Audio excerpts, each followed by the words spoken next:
Hello guys, કેમ છો? મજામાં ને? તો આજે આપણે જે સરગવાના શોખીન છે એમના માટે સરગવાની સબ્જી બનાવીશું. અને એ પણ એટલી સરસ સબ્જી બને છે ને ગાઈસ, ના કોઈ ગ્રેવી વસ્તુ જ નહીં, બસ કુકરમાં બનાવીશું આપણે સરગવાની સબ્જી. તો ચાલો બનાવીએ આપણે સરગવાની સબ્જી. તો એના માટે મેં સરગવો લઈ લીધો છે અને આપણે તેને 2 ભાગમાં કટિંગ કરીશું.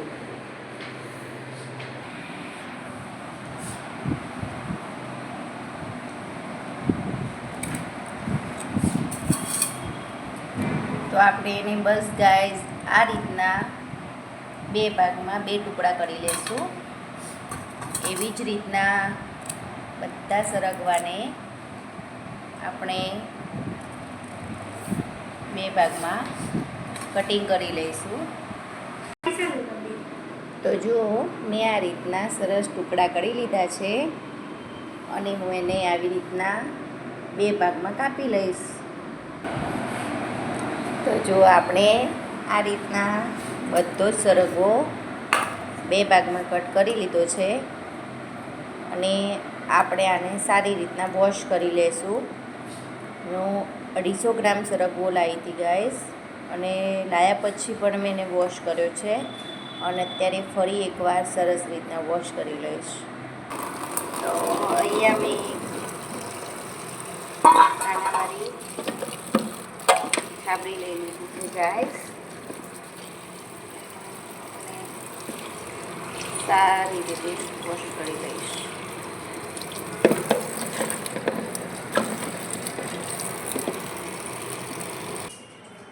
સરગવાનું શાક હું કુકરમાં બનાવવાની છું, એટલે મેં કુકર ગેસ ઉપર ચડાવી દીધું છે અને એમાં હું 2 ચમચી તેલ નાખી દઈશ.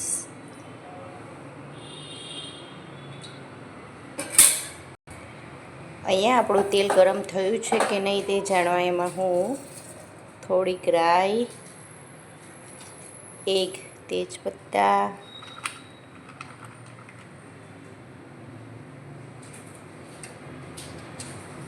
2 टुकड़े दालचीनी के, 3 लौंग और थोड़े से मरी ऐड कर दूँगी. તો જુઓ, આપણું તેલ ઉકળી ગયું છે. હવે એમાં આપણે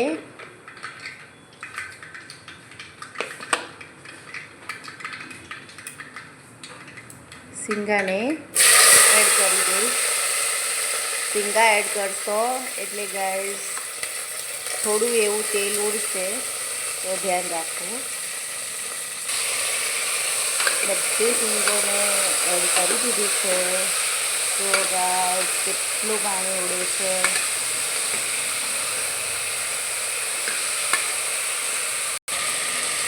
તો હવે આપણે એમાં મસાલા એડ કરી દઈશું.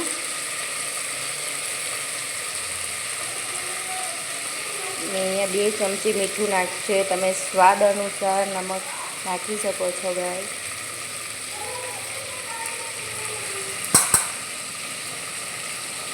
થોડી એવી હળદર ઉમેરી દઈશું. થોડું લાલ મરચું અને 1 ચમચી તીખાશ માટે તીખું મરચું એડ કરી દઈશું અને બધાને સારી રીતે મિક્સ કરી દઈશું. હવે આપણે એમાં 1 ગ્લાસ ભરીને પાણી દઈ દઈશું. આપણે એમાં અડધો ગ્લાસ પાણી બીજું એડ કરીશું.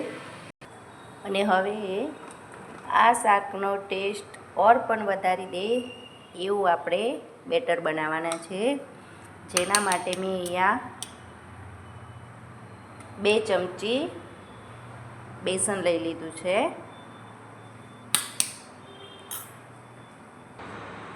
અને હવે આપણે એમાં થોડુંક પાણી ઉમેરીને બેટરને સરસ એવું મિક્સ કરી લેશું.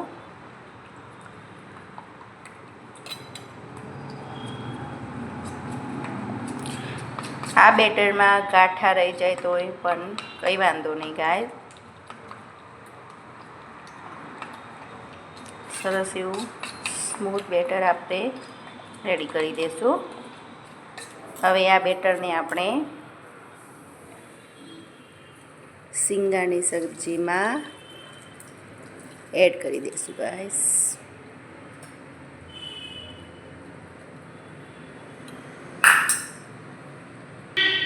બેસનનું બેટર એડ કર્યા પછી જો આપણો રસો એકદમ ઘટ્ટ થઈ ગયો.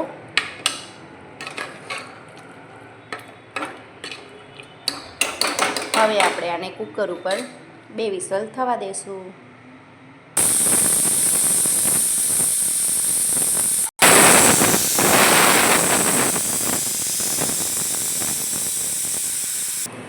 તો અહીંયા આપણી 2 વિસલ થઈ ગઈ છે અને આપણે ગેસની ફ્લેમને બંધ કરી દઈશું. અને જ્યાં સુધી હવા નીકળી નહીં જાય ત્યાં સુધી આપણે કુકરનું ઢાંકણું ખોલશું નહીં. ખાવા માટે હું બાજરી અને જારનો મિક્સ રોટલો બનાવીશ.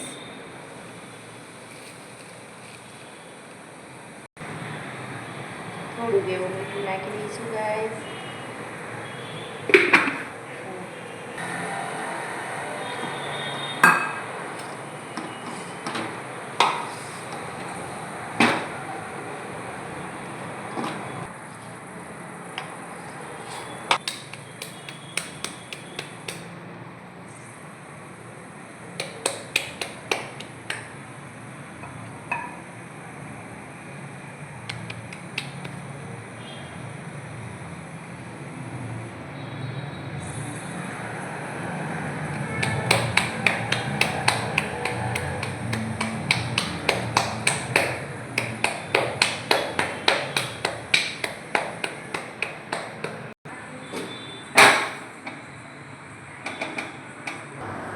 અને આપણે શાક પણ રેડી થઈ ગયું છે ગાઈસ. કેટલું સરસ એનું ટેક્સચર લાગે છે. હવે દિવ્યરાજને આપીશ જમવા માટે. હવે રોટલો પણ ચડીને રેડી થઈ ગયો છે ને બીજો બનવા મૂકી દીધો છે ગાઈસ. તો મેં દિવ્યરાજના માટે થાળી લગાવી દીધી છે અને જો દિવ્યરાજ ખાય છે. કેવું બન્યું છે દિવ્યરાજ? બહુ જ મસ્ત બને છે મમ્મી. સરસ, તો ખાઈ લો બેટા. તો તમે પણ તમારા બાળકો માટે આ શાક બનાવીને આપજો. બહુ સારી રીતના ખાઈ લેશે અને તમારા હસબન્ડ તો તમારી તારીફ કર્યા વગર રહે જ નહીં. એટલું ટેસ્ટી સબ્જી બને છે આ. અને ગાઈઝ આ શાક 1 વિસલમાં પણ થઈ જાય છે, પણ મને થોડું વધારે ચડવેલું ભાવે છે. બાકી તમે 1 વિસલમાં પણ બનાવી શકો છો. ચલો ગાઈઝ, મસ્ત રહો, હેલ્ધી રહો.